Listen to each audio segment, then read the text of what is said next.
Para honra e glória da nossa inscrição, hoje um dia 92 de 365 dias com o Senhor, agora no 2026, graças a Deus. Seja muito bem-vindo, Deus abençoe grandemente você e sua família, em nome de Cristo Jesus. Estamos hoje em 1 Crônicas, capítulo 27. Justamente nós estamos naquele contexto onde Deus está trazendo toda a realidade, toda a visão, todo o entendimento do que a tribo de Judá viveu, né? Aquela tribo que ficou sozinha ali, sendo a dinastia de Davi, e as outras 10 tribos foram os livros de 1ª e 2ª Reis. E aqui nós estamos vendo toda a perspectiva da história baseado na tribo de Judá, basicamente. E justamente nessa perspectiva geral, estamos aqui, né, continuando essa visão que Deus nos dá até o exílio na Babilônia, no caso. Né? Então, de estar pegando ali desde quando Davi era rei até o exílio da Babilônia, passando por todos esses períodos. Nesse meio, nós temos profetas, nesse meio nós temos sinais, nesse meio nós temos períodos muito difíceis, períodos também muito bons, mas nós estamos aqui, né? Deus está nos dando essa visão deste período. E vamos lá, Jesus é bom. 1 Crônicas, capítulo 27. E só para abrir um parêntese, por isso que as histórias são muito repetidas, porque assim, Deus está trazendo essa visão agora para esse momento. Então teve algumas coisas que a tribo de Judá soube porque viveu aquilo com mais ênfase. E teve outras coisas que não. Teve outras coisas que a tribo de Judá só soube porque ouviu falar. Então por isso que os relatos, o tamanho dos relatos às vezes é diferente. 1ª Reis, 2ª Reis, por exemplo, talvez seja maior alguns relatos. E o oposto também acontece em 1ª e 2ª Crônicas. Às vezes no livro 2ª Crônicas, ou no 1ª Crônicas, é um relato muito maior sobre o acontecimento, enquanto 1ª Reis é um relato pequeno. Então, é só mesmo essa questão, para Deus nos mostrar as perspectivas. Né? A perspectiva das 10 tribos juntas, a tribo de Israel, as tribos de Israel, e a tribo a tribo sozinha de Judá. E vamos lá. 1ª Crônicas, capítulo 27. As divisões do exército.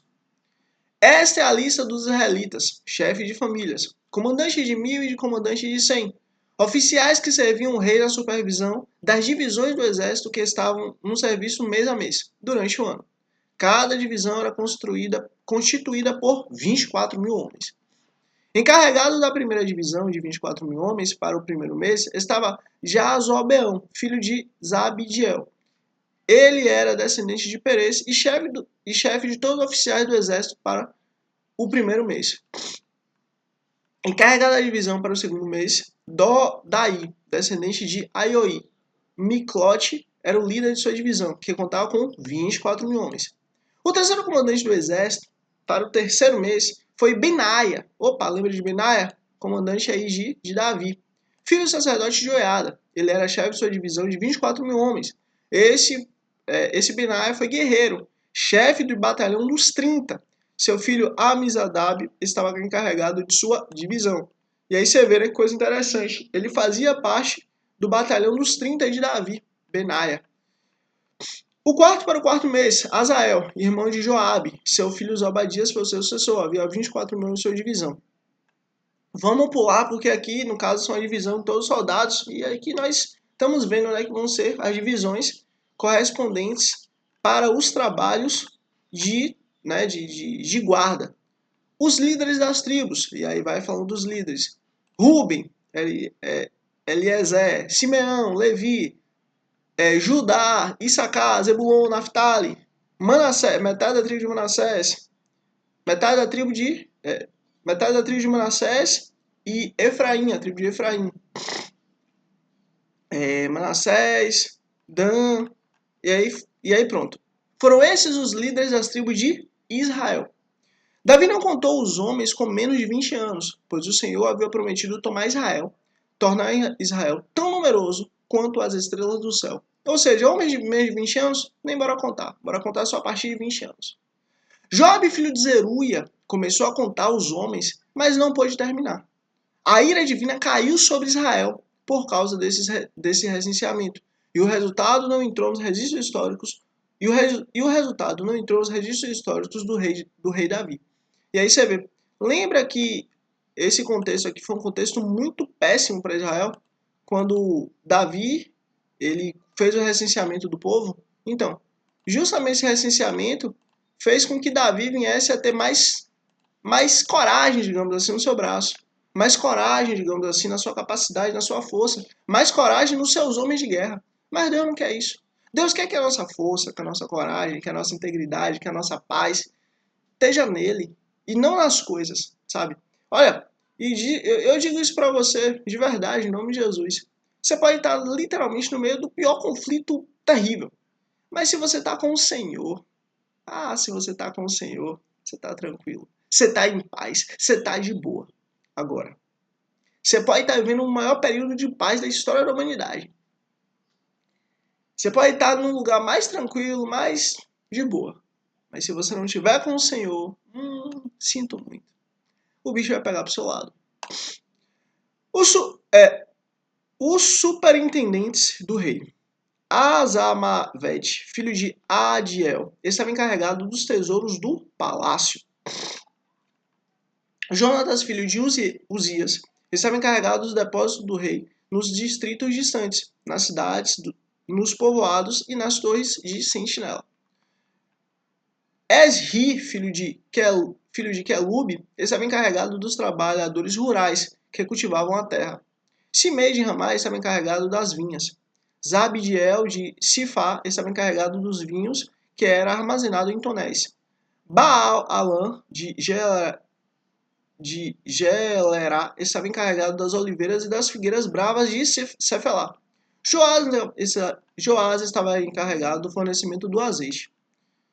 Citrai de Saron estava encarregado dos rebanhos que pastavam em Saron. Cefate, filho de Adlai, estava encarregado dos rebanhos dos vales. E vamos seguir aqui, porque aqui está falando que cada um estava encarregado, né? E vamos seguir por causa do horário.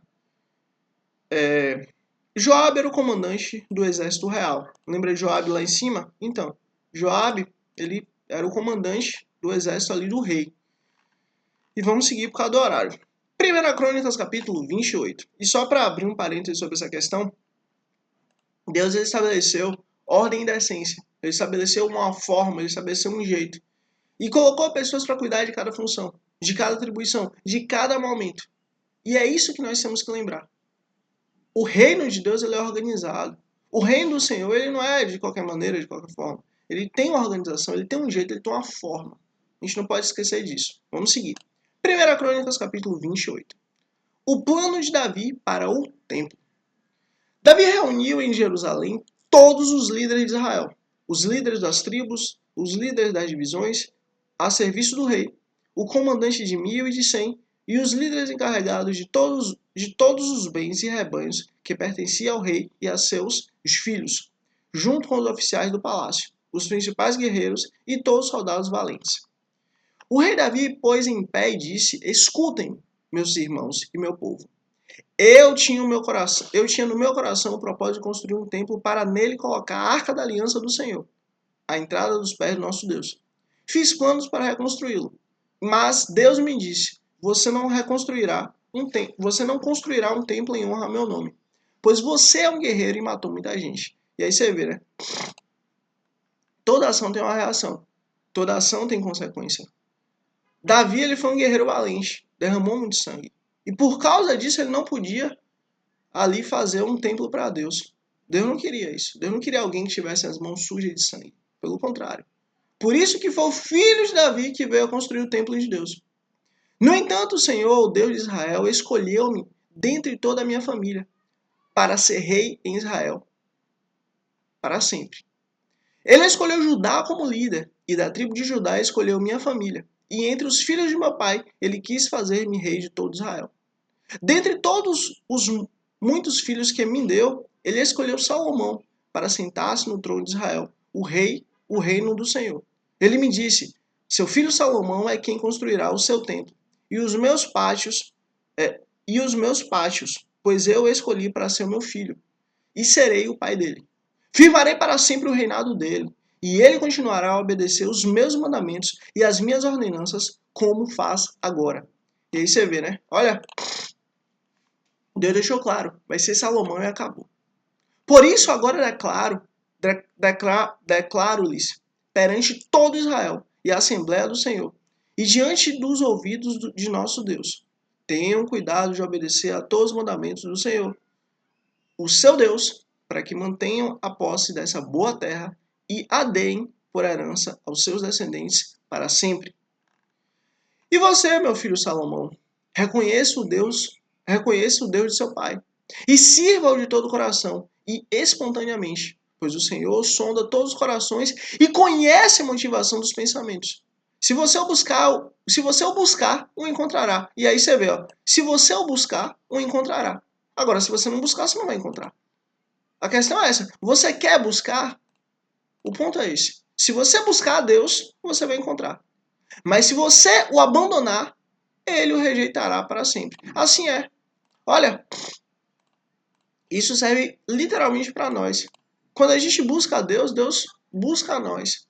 Mas quando a gente não busca a Deus, tenha certeza, nós caminhamos para o caminho errado, para o caminho de perda, para o caminho de destruição. Daí para frente, quando a gente rejeita a Deus, daí para frente é só para trás.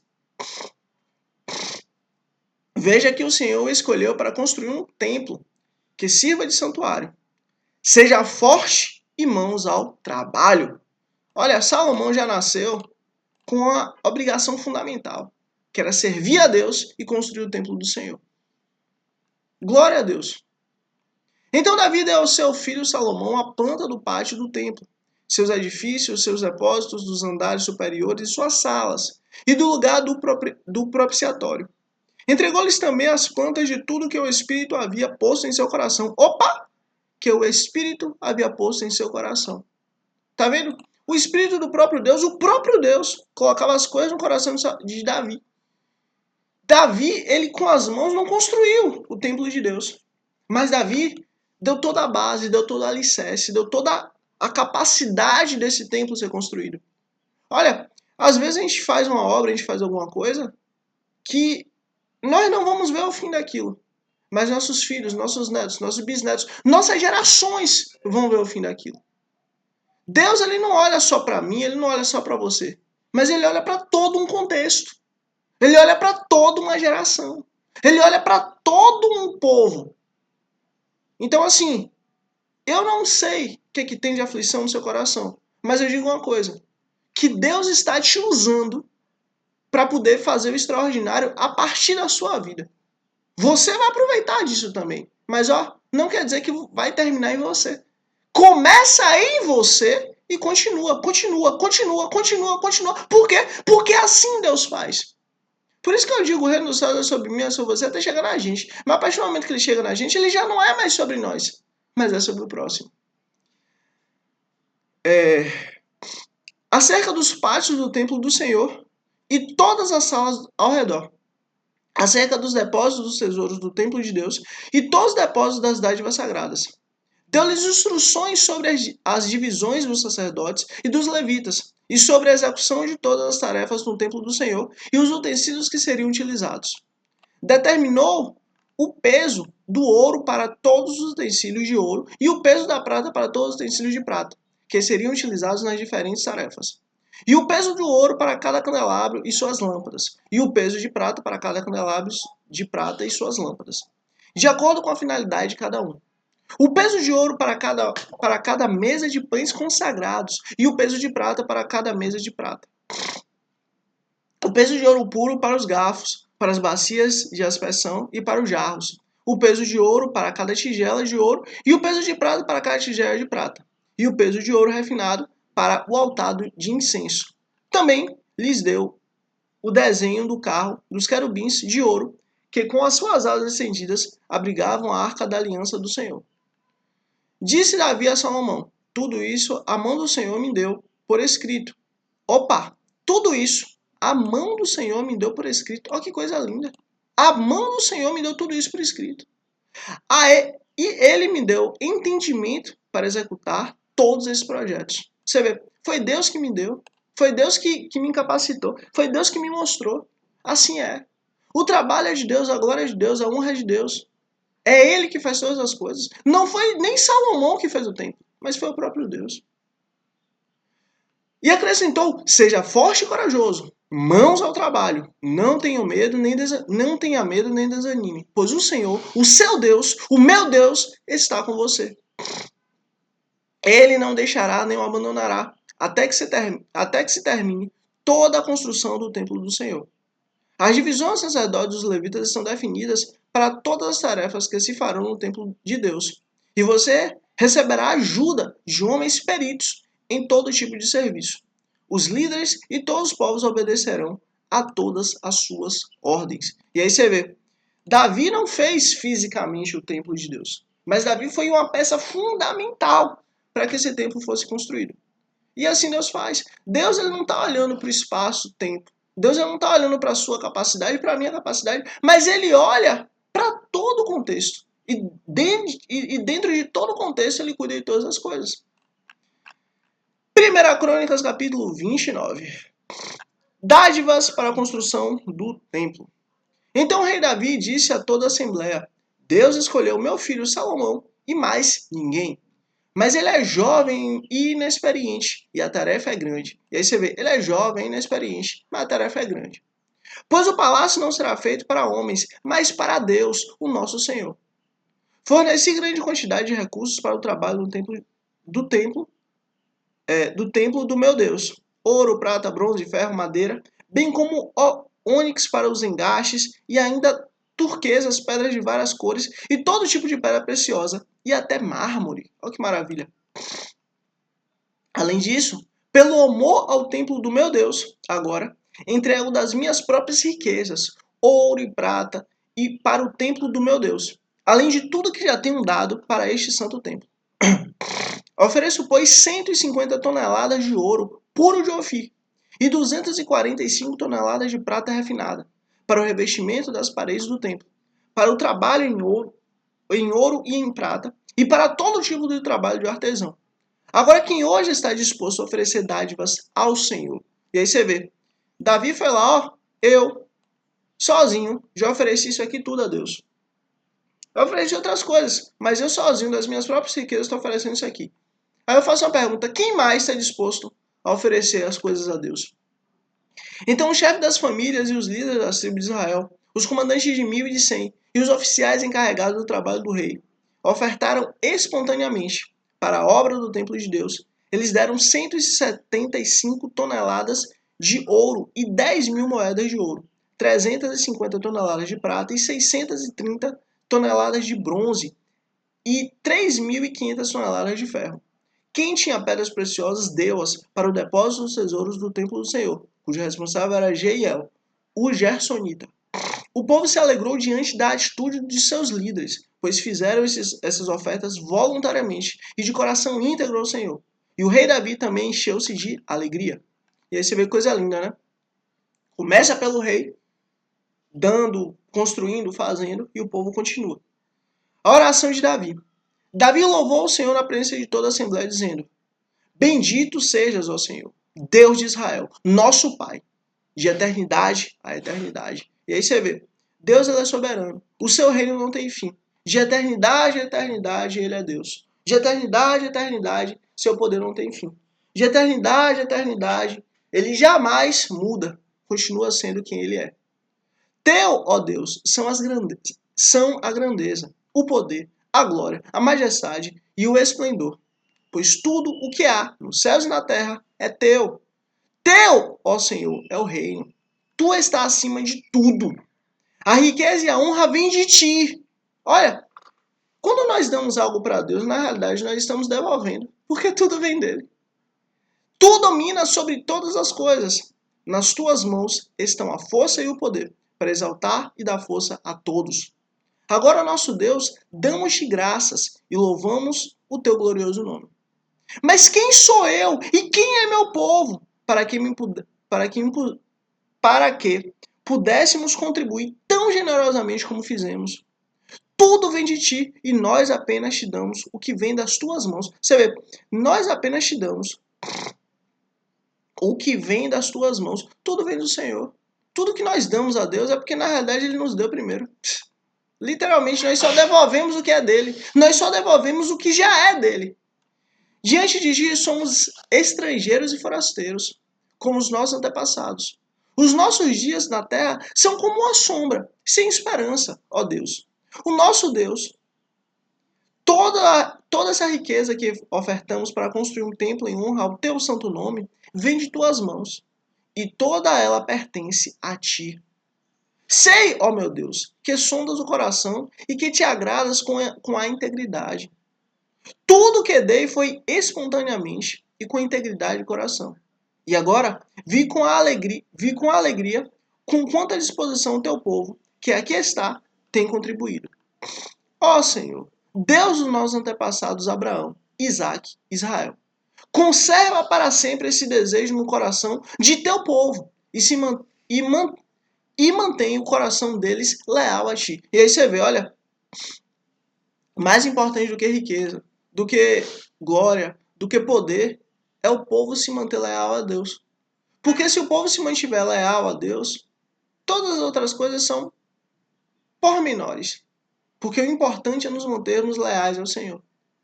E dá ao meu filho Salomão um coração íntegro. Olha, um coração íntegro. Isso aqui é fundamental. Ô Senhor, faz o nosso coração íntegro. Faz o meu coração íntegro. Faz o coração dessa pessoa aí íntegro, Pai. Para obedecer aos teus mandamentos, os teus preceitos e os teus decretos, a fim de construir esse templo para o qual fiz preparativos necessários. Então Davi disse a toda a assembleia: louvem o Senhor, o seu Deus. E todos eles louvaram o Senhor, o Deus dos seus antepassados, inclinando-se e prostrando-se diante do Senhor e diante do rei. Salomão é ungido rei. No dia seguinte, fizeram sacrifícios ao Senhor e lhes apresentaram holocaustos, 1000 novilhas, 1000 carneiros e 1000 cordeiros, acompanhado de oferta derramada, e muitos outros sacrifícios em favor de todo Israel. Naquele dia comeram e beberam com uma grande alegria na presença do Senhor.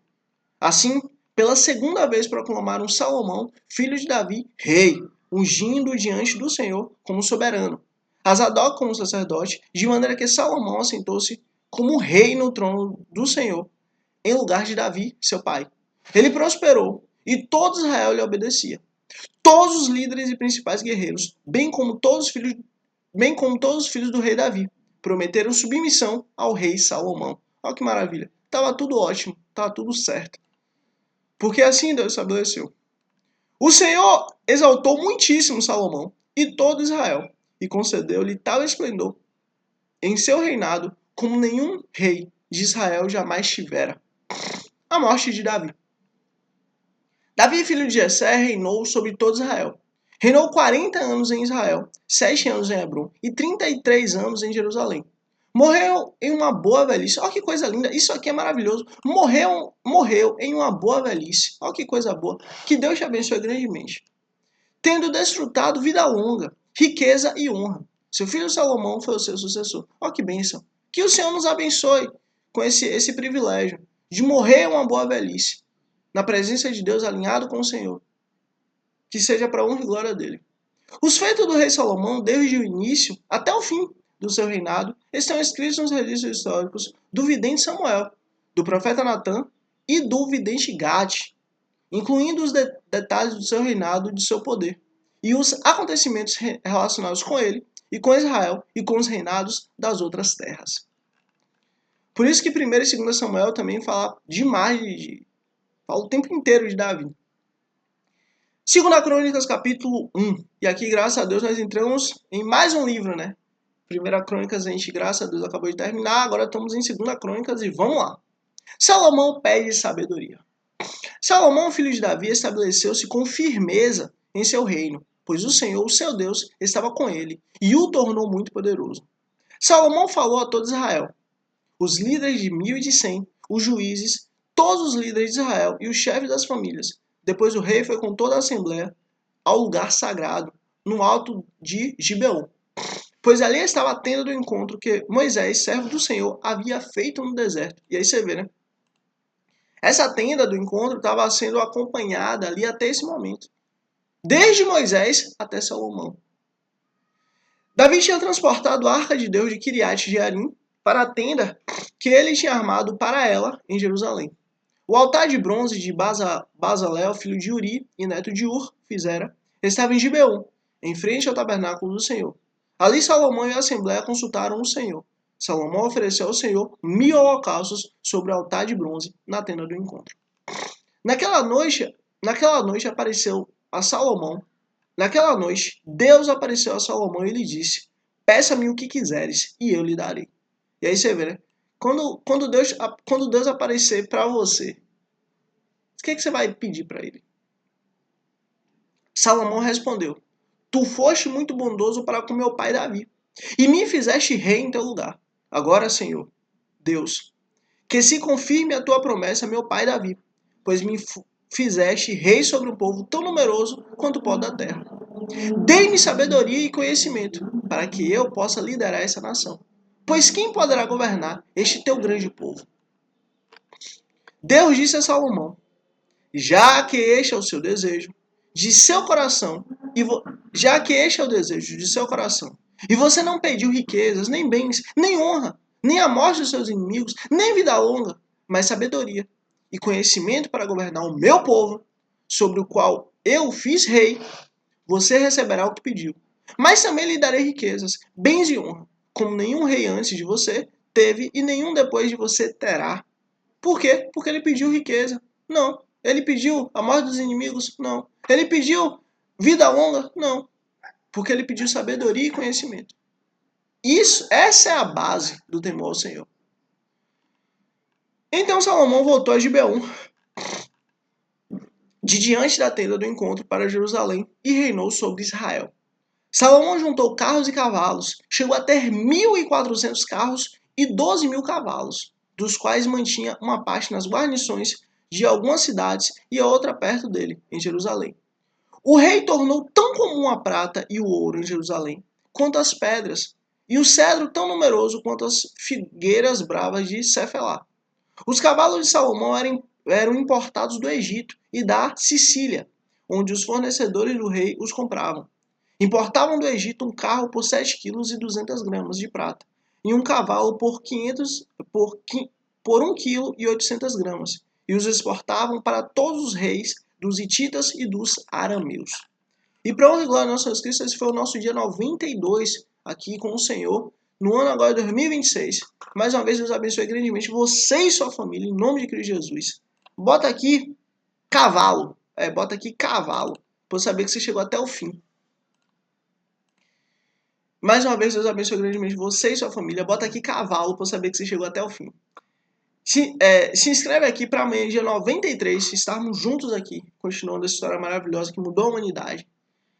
E curte aqui, porque assim, o reino dos céus é sobre mim, é sobre você, chega na gente. Mas a partir do momento que ele chega na gente, já não é mais sobre nós, mas sobre o próximo. Então curte aqui, para que você seja um instrumento de Deus para levar o reino dos céus para mais pessoas, mais vidas, mais almas, em nome de Cristo Jesus. E é isso. Até amanhã, dia 93, em nome de Cristo Jesus. Amém.